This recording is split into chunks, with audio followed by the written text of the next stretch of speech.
So judged he man, both judge and Saviour sent, and the instant stroke of death denounced that day removed far off. Then pitying how they stood before him naked to the air that now must suffer change, disdained not to begin thenceforth the form of servant, to assume as when he washed his servants' feet, so now as father of his family he clad their nakedness with skins of beasts, or slain, or as the snake with youthful coat repaid, and thought not much to clothe his enemies. Nor he their outward only with the skins of beasts, but inward nakedness much more opprobrious with his robe of righteousness, arraying covered from his father's sight. To him with swift ascent he up returned, into his blissful bosom reassumed, in glory as of old. To him appeased all, though all-knowing, what had passed with man recounted, mixing intercession sweet. Meanwhile, ere thus was sinned and judged on earth, within the gates of hell sat sin and death, in counterview within the gates, that now stood open wide, belching outrageous flame far into chaos, since the fiend passed through, sin opening, who thus now to death began. O son, why sit we here each other viewing idly, while Satan, our great author, thrives in other worlds, and happier seat provides for us his offspring dear? It cannot be but that success attends him, if mishap ere this he had returned, with fury driven by his avengers, since no place like this can fit his punishment or their revenge.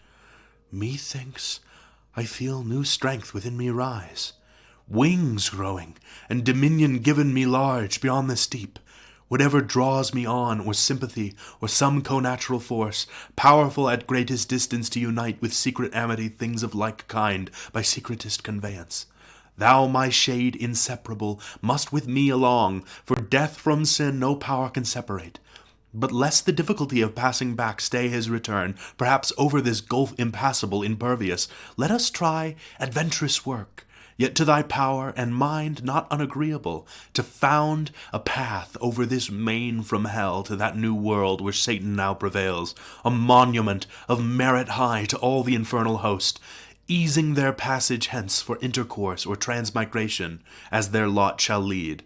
Nor can I miss the way, so strongly drawn by this new felt attraction and instinct. Whom thus the meagre shadow answered soon. Go whither fate and inclination strong leads thee. I shall not lag behind, nor err the way thou leading. Such a scent I draw of carnage, prey innumerable, and taste the savour of death from all things there that live. Nor shall I to the work thou enterprisest be wanting, but afford thee equal aid. So saying, with delight he snuffed the smell of mortal change on earth, as when a flock of ravenous fowl, though many a league remote, against the day of battle, to a field where armies lie encamped, come flying, lured with the scent of living carcasses designed for death, the following day in bloody fight.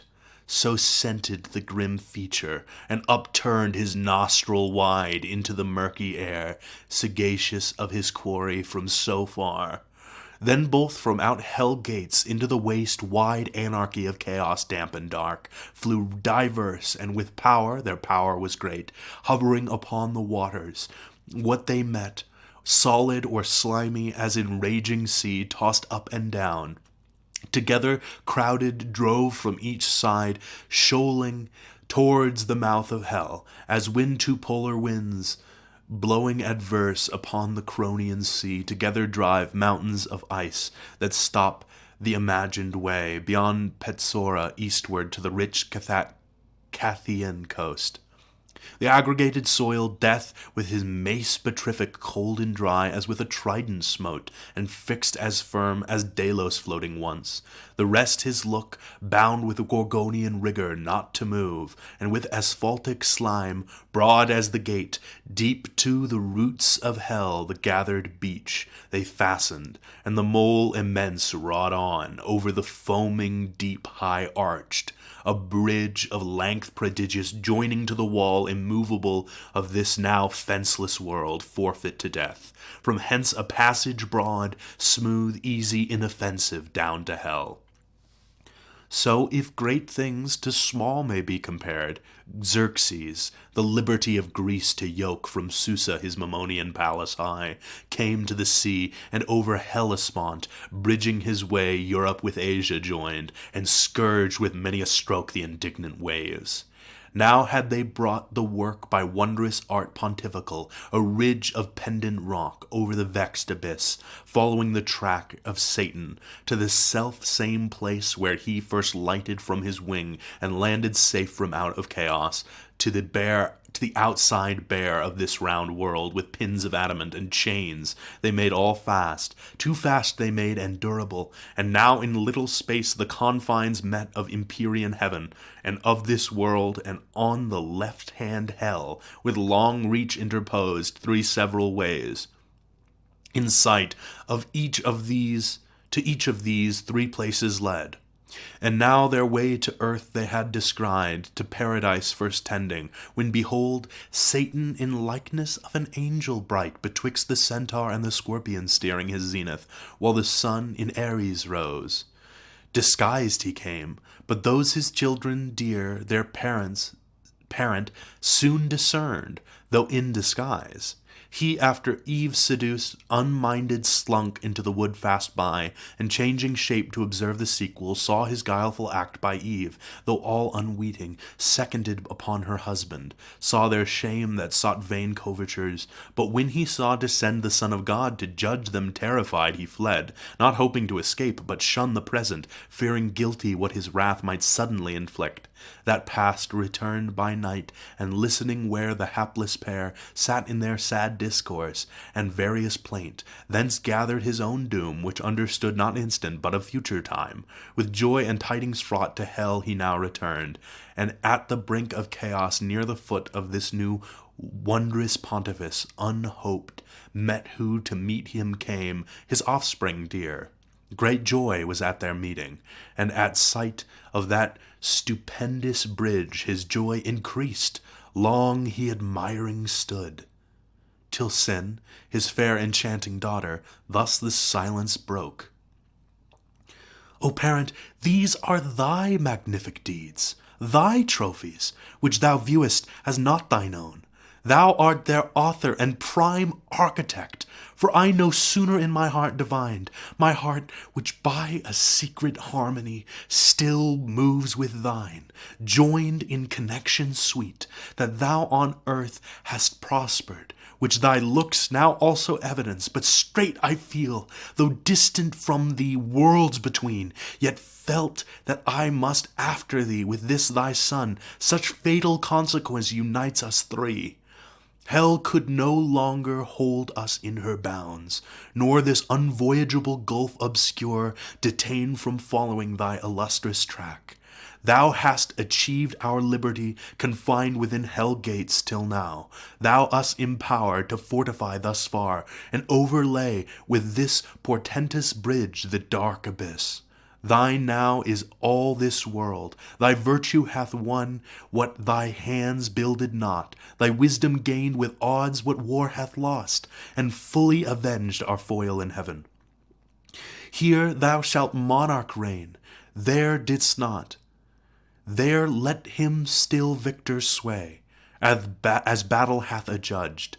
From this new world retiring, by his own doom alienated, and henceforth monarchy with thee divide, of all things parted by the imperial bounds, his quadrature, from thy orbicular world, or try thee now more dangerous to his throne.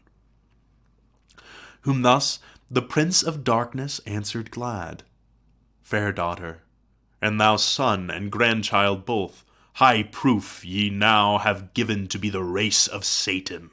For I glory in the name, antagonist of heaven's almighty King.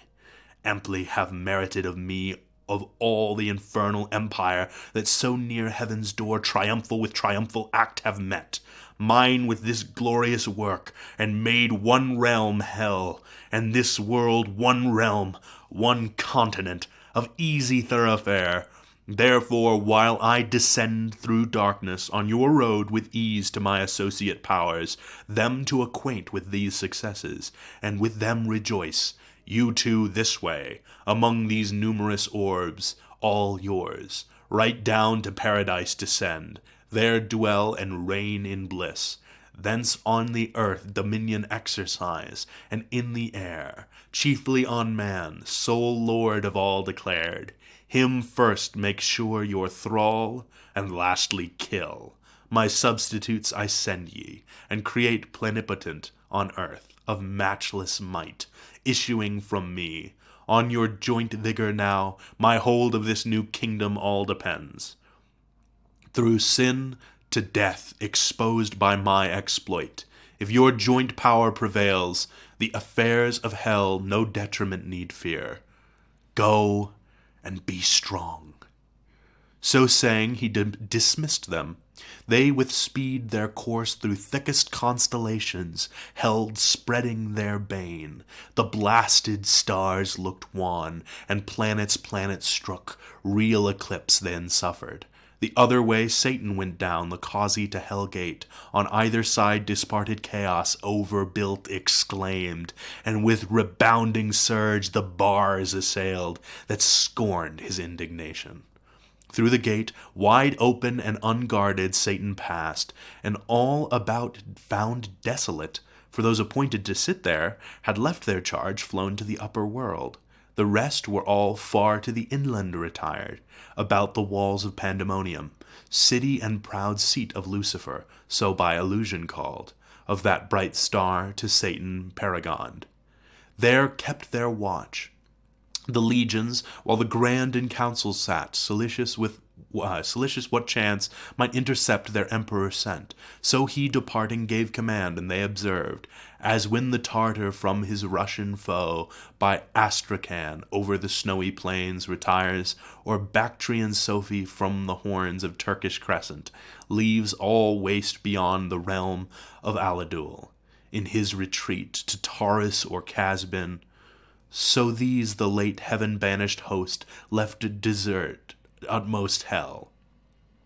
Many a dark league reduced in careful watch round their metropolis, and now expecting each hour their great adventurer from the search of foreign worlds, he through the mist unmarked in show plebeian angel militant of lowest order passed, and from the door of that Plutonian hall invisible ascended his high throne, which under state of richest texture spread, at the upper end was placed in regal luster. Down a while he sat, and round about him saw unseen, at last, as from a cloud his fulgent head and shape star bright appeared, or brighter clad with what permissive glory since his fall was left him, or false glitter. All amazed at that so sudden blaze, the Stygian throng bent their aspect, and whom they wished beheld their mighty chief returned. Loud was the acclaim. Forth rushed in haste the great consulting peers, raised from their dark divan, and with like joy congratulant approached him, who with hand silence and with these words attention won.